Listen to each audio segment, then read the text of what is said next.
it is, the new way to wash in action. They don't make them like they used to. The more stuff we buy, the more it all keeps falling to bits. Oh! And as product lifespans get shorter, the landfills get bigger. Big-ticket items cost a fortune to replace, but it's often easier and cheaper than trying to get them fixed. Nowadays, like an average repair could be about the $150 to $200 mark. Anything beyond that, people really start wincing and really go, oh, do I want to spend that money? $250 is a good deposit towards a new machine. Europe now has laws requiring sellers to repair items free of charge if the repair costs are less than the replacement costs.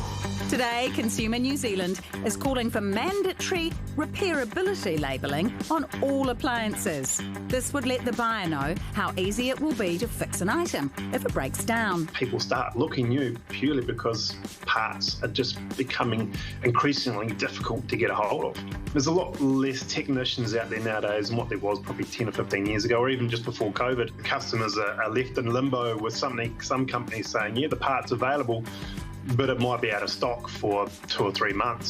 So a lot of people think, well, why wait when I can just simply go to a local retailer and get one for 24 months interest-free?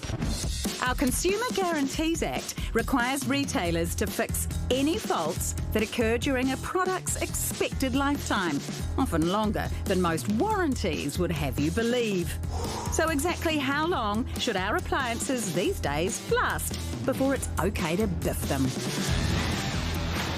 Joining us now, Paul Smith from Consumer New Zealand. Now, first of all, Paul, are we just too quick to throw things away here in New Zealand? Oh, you could put the blame on consumers for that, but I think we've been sold a bit of a duff case, because in a lot of cases, when something goes wrong, it's really hard to repair it. So even getting things like finding spare parts sometimes can be impossible. Yep. And even if you can, it gets to be really expensive. So yes, we probably do, but it's not all our fault. So how long should appliances last? Like, what's a TV, a cell phone? What's the ballpark there? So we looked at a whole load of research, looked at our own research and said, TV's about 8 years. Wow. Whiteware, washing machines, clothes dryers, fridges, dishwashers, 10 or 11 years. Ovens, 15 years, which you'd hope, right? Because you've just built one of those into your kitchen, so you don't want to be replacing that every other year. So if I bought a TV, let's stick with TVs for a second. If I bought a TV and I paid $500 and it only lasts a year, you're saying it should ask 8. Does that mean after 1 year I can go get a new one if it breaks down? Yeah, absolutely. You wouldn't. Your consumer rights with the Consumer Guarantees Act, and it all works around this idea of you being a reasonable consumer. So if you would reasonably expect the TV to last longer than a year, which I would, then yeah, absolutely, you're protected by consumer law, and you should go back to the retailer and say, hey, I want a new TV, or I want this one repaired. So the key kind of takeaway here is that warranties and extended warranties are kind of a little bit of a scam and tricking us into thinking that we're not as covered as we are under the Consumer Guarantees Act. Definitely for extended warranties, and the retailers love to push extended warranties. And that's because with the Consumer Guarantees Act, it's the retailer who has to fix the fault. It's their responsibility. With a warranty, it's the manufacturer. So they'd love to push all this responsibility back onto the manufacturer through the warranty. But actually, no, it's them who have to front up. But yeah, I would never pay for an extended warranty. You get nothing that you don't get anyway under consumer law. As someone who doesn't like confrontation, how do you negotiate that with the retailer? So something's fallen out of warranty, but it's still within the time frame of its life expectancy. I mean, can you cite these recommendations from Consumer NZ?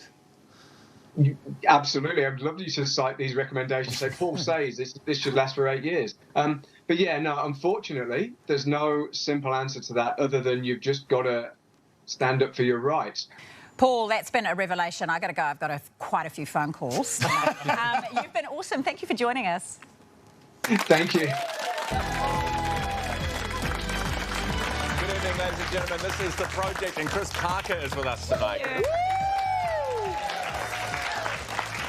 Is it just me, or is this a phenomenal revelation. I'm one of these nerdy people. It's out of warranty, so I won't even ring them. I'll just replace it. And it is still true that they don't really make things as well as they used to. Like, my family had a toasty machine that they've had for as long as I've been alive. And this thing, like, look at that. Like, that thing looks like it's fallen off a NASA spaceship. That isn't a toasty in there. That's just 20 years of build-up of cheese and ham. That's still working. Still works to this day. But see, I want to know how much would they have paid for that compared to what we're paying for things today? Is this kind of our own fault because everything's so cheap? No, you can't. You always take the most capitalist view. You can't blame this on the consumer. Might be our fault. It's not our fault. Sounds like it could be. We're being taken advantage of, I think, a little bit. I think we are. I think we can all agree that things aren't built to last. No, they're not. Which is a shame. Yeah, because they're cheaper.